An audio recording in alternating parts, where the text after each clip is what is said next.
tervetuloa tänne Jonne Viisosin Satutuokioon. Tosin olen saanut palautetta, että jokainen videohan täällä on satutuokio, mutta tässä on nyt ihan varsinaisista saduista kysymys. No joo, käsittelen ensin tätä Lumikki-elokuvaa, joka on nyt kyllä Suomessakin on mennyt pois kierrosta. Se meni Suomessa semmoinen 5 viikkoa, eli ihan keskenkertainen niin kuin kierto. Sitä pidempään sitä kyllä valmisteltiin, koska sen piti tulla julkisuuteen jo maaliskuussa 2024 ja se tuli sitten vuotta myöhemmin ja siinä ilmeisesti viime hetkilläkin tehtiin jotain uusinta kuvauksia tai ainakin uusinta leikkauksia. Ehkä siitä johtuu, että siinä on aika paljon käytetty kertojan ääntä. Tosin näinhän saduissa kyllä usein muutenkin tapahtuu. No joo, tästä oli kiihkeää keskustelua kyllä ainakin 2 vuoden ajan. Siinä oli monia kiistakapuloita. Ensimmäiset valokuvat jo herättivät keskustelua tosin vain asuvalintojen suhteen, koska sekä Lumikin että Kääpiöiden, jotka ei näyttäneet Kääpiöltä, niin asut olivat heikohkoja.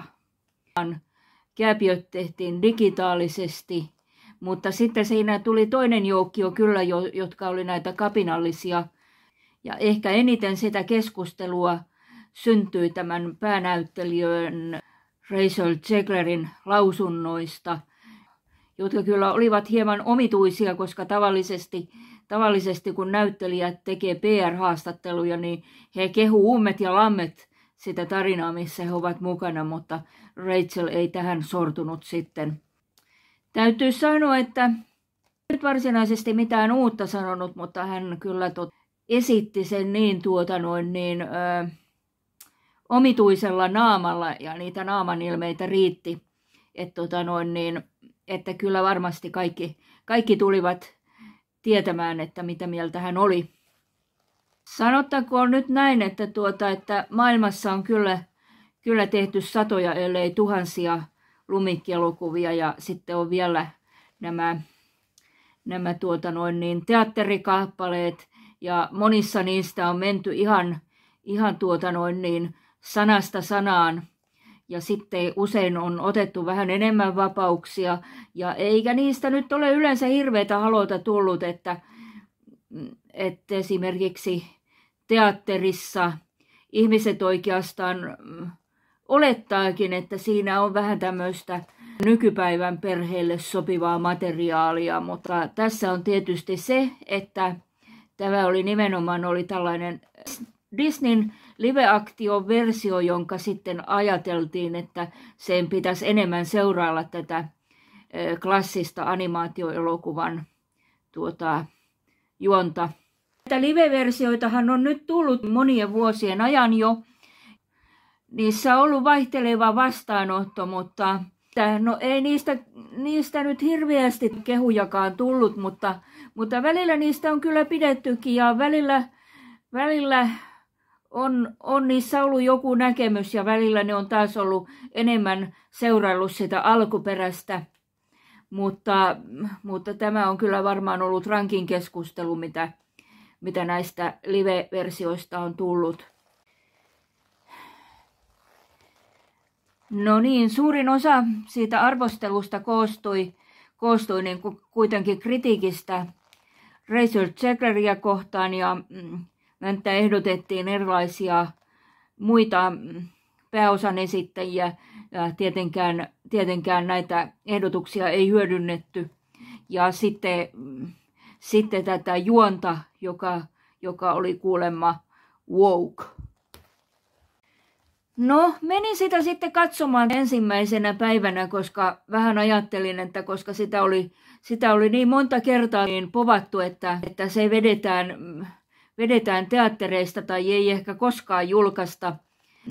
Mutta siinä vaiheessa, kun tuli suomenkielinen traileri ja elokuvateattereissa tuli mainoksia ja standejakin, niin ajattelin, että kyllä nämä nyt varmaan ainakin Suomessa sitä esittää jonkin aikaa, kun on nähnyt niin paljon vaivaa duppauksen ja käännöksen suhteen. Ja kyllähän se sitten meni 5 viikkoa.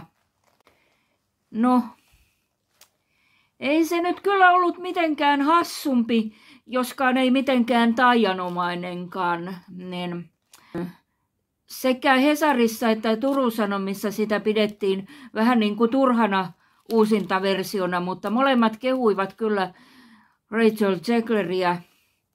Ja mitkä siinä eniten ärsytti? No, kääpiöt oli kyllä kamalia, niiden isot päät ja nenät sinne tunkeutui koko ajan. Että oli semmoinen pätkä, missä kääpiöt oli siellä kaivoksessaan muka työskentelemässä, mutta se vaikutti kyllä enemmän tämmöiseltä huvipuistokäynniltä. Tosi se huvipuisto on varmaan niin kuin piittaamaton kaikista turvamääräyksistä. Ja sitten se suurin piirtein ne kaiveli sieltä seinästä timantteja, ei ihan realistista, että tätä ei olisi ehkä tarvittu siinä ollenkaan. Lumikin puku oli kyllä aika kamala. Se yläosa menetteli, mutta sitten siinä oli se keltainen hame, joka aina oli jossa pilkotti jostain puun takaa, että ärsytti varsinkin niissä taistelukohtauksissa. Ja vähän olisin ajatellut, että silloin kun hän tuli sinne mökille ja vielä tapas ne kapinalliset, että olisi siellä nyt edes jotkut varavaatteet löytynyt, vaikka ei heillä varmaankaan ole ylimääräisiä naisten vaatteita. Ja sitten tämä itse konfrontaatio kuningattaren kanssa oli vähän kyllä vaisu. En itse pienenä koskaan nähnyt tätä klassista animaatiota. Ehkä joskus 90-luvulla sain käsiini VHS-kasetin ja sitten jossain vaiheessa näin sen elokuvissakin, mutta meillä oli kotona semmoinen kirja, oli varmaan minun isoäitini peruja.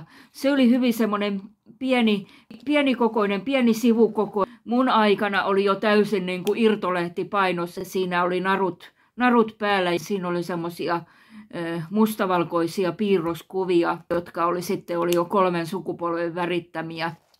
Mutta se oikeastaan, miksi se oli merkittävä ja miksi sitä usein tuli luettua, oli se, että siinä oli monta lukua. Siinä käytiin todella perusteellisesti se tarina läpi, että se oli ikään kuin pieni romaani. Vaikka meillä oli monia hienompiakin kirjoja, niin sitä kyllä kulutettiin 3 sukupolven voimin. Siinä oli myös semmoisia kohtia, joita ei mun mielestä ollut ollenkaan siinä elokuvassa, että en tiedä, onko sitäkin muokattu tässä vuosien varrella, mutta joo, niitä oli. Sitten mulla on oikeastaan ihan toinen elokuva, tai en ole sitä elokuvaa itse asiassa nähnyt, mutta satumaailmassa ollaan kuitenkin edelleen. Tutustuin tähän tarinaan muutamia kuukausia sitten, kun näin useita pätkiä näin tuolla Facebookin Reelseissä ja myöskin täällä YouTubessa ollut siitä pätkiä. Ensin luulin, että se oli historiallinen elokuva. Siinä oli ehkä tämmöiset kuninkaalliset häät ja mietin, että mihinköhän maahan ja aikakauteen ja kuningassukuun tämä nyt sitten liittyykään. Ja sitten siinä oli yhtäkkiä tämä nuori prinssi niin kantoi morsiantaan semmoisen kapean kannaksen läpi ja yhtäkkiä hän heitti tytön niin rotkoon, mutta tämä jäi kuitenkin henkiin, siellä oli pimeätä ja muuta. Ja sitten siinä vaiheessa, kun sieltä alkoi löytyä ne lohikäärmeen silmät, niin tajusin, että ehkä tämä ei ole historiallinen elokuva. No joo, niissä reelseistä sain sitten niin oikeastaan aika hyvän käsityksen, mitä siinä elokuvassa tapahtuu.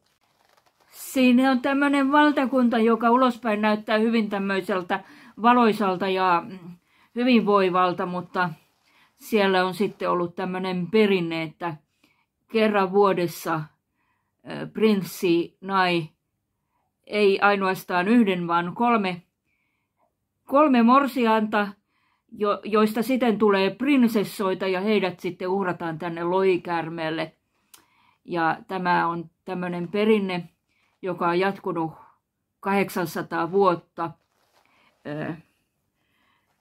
Ja vielä tämän nykyisen prinssin nimi on Henry, mutta hän ei ole sitten mikään Henry VIII, vaan Henry 800.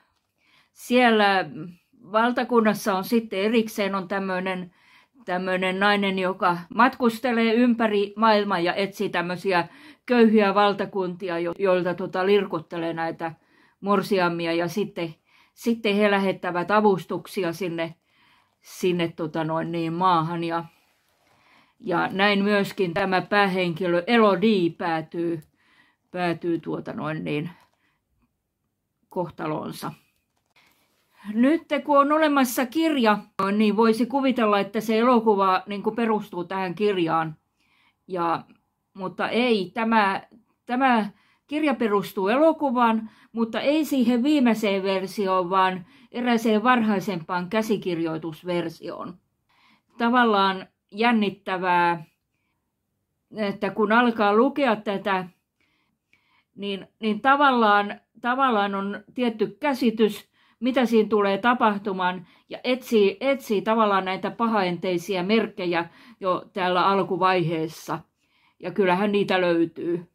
No, se on mielenkiintoista, että vaikka heillä on näin julma hyvinvoinnin lähde, niin se ei ole mikään suuri salaisuus, ja myöskin koko kansa tietää sen, jopa pienet lapset tietää sen, ja hyvinvointi heijastuu myös niin kuin näihin talonpoikiin ja kansanluokkiin.